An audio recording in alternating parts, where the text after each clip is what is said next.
Most people don't quit loudly. They quit quietly, weeks or months before they actually leave. And if you felt that shift, this video might feel uncomfortably familiar. Most people do not quit with a shout. They do not turn over a desk or make a grand speech that echoes through the halls.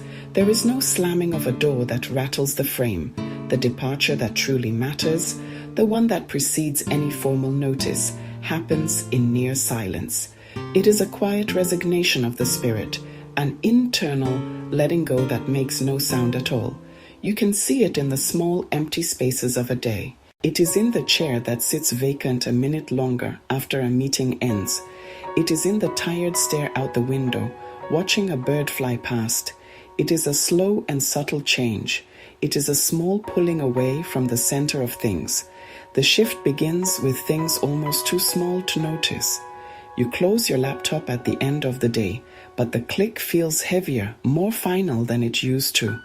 An email arrives from a colleague full of energy and exclamation points, and you leave it unread for a day, then two. You find yourself saying no to the optional after-work gatherings, not out of anger, but out of a deep and unexplainable exhaustion. The face you wear at work remains mostly the same.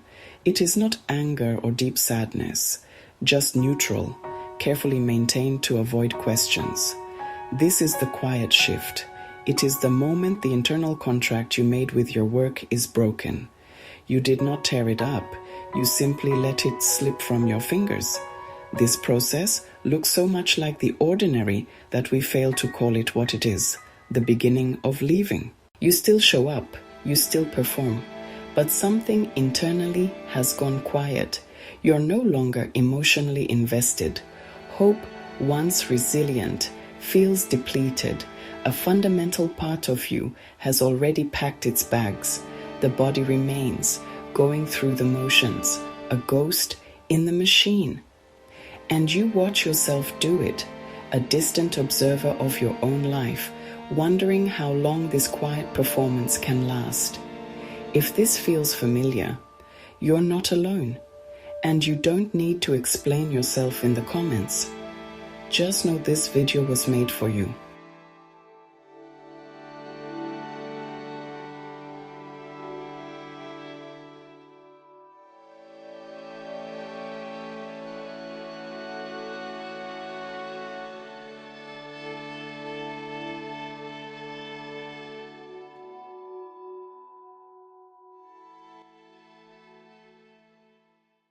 This is not burnout's fiery explosion. This quiet moment is different. It sits inside you like a smooth, heavy stone, a constant presence that dulls the colors of your world. It has the appearance of acceptance, but it offers no relief. The work no longer fits who you're becoming.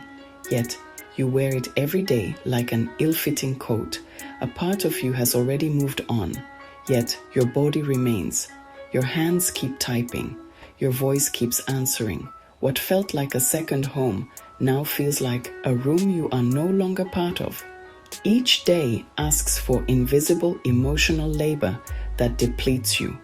Acting the engaged employee becomes a performance that drains your life force. This moment doesn't mean you're weak. It means something no longer fits. Pretending otherwise takes more energy than leaving ever will. Naming this moment is its own form of care. Say it like a fact. Let the silence sit with you. Brief pause. When you name the quiet, you give yourself possibilities. You don't have to make a decision today. Just notice where you are. People often confuse this quietness with laziness or apathy. A manager might see your silence and assume you're unmotivated or have nothing to contribute. Colleagues might interpret withdrawal as a lack of team spirit. Our world is conditioned to respond to noise, measuring engagement by participation, passion by volume, commitment by visible effort. The language of silence is subtle and often misunderstood. This quiet is not empty. It is careful, an honest pause to conserve what remains. Often, The quiet one is thinking more deeply than anyone in the room. They're weighing past contributions against the present, assessing the distance between stated values and lived behavior. Pep talks and posters often fall flat. They can deny a deeply felt reality. The quiet person does not need to be fixed, they need to be understood. Offer support without pressure. Sometimes the most powerful thing is simply to sit with someone in their quiet. This is not a call to action. It's a soft note meant only for the person who needs it. You are seen. If you move from acknowledgement, let it be slow and deliberate. There is no need to rush. The path out is often paved with small, gentle steps. Pack your metaphorical bag with care. Archive with order. Remember the good kindly. Say goodbyes with grace for your own peace. At first, the quiet feels like a void. As you listen, it becomes guidance. It shows what you value by highlighting its absence. This voice may steer you to a new job, a new city, a new path that fits, or teach you to reshape what you have. Sometimes small repairs, a conversation, new responsibilities, firmer rest, make a world of difference. Other times, leaving is the deepest self-care. Stepping out, you finally breathe the air you were missing. You will not always feel this way. This heavy quiet is a season, not a permanent state. It may pass or transform into change, boundaries, a new direction. For now, it asks for one thing. Notice where you are.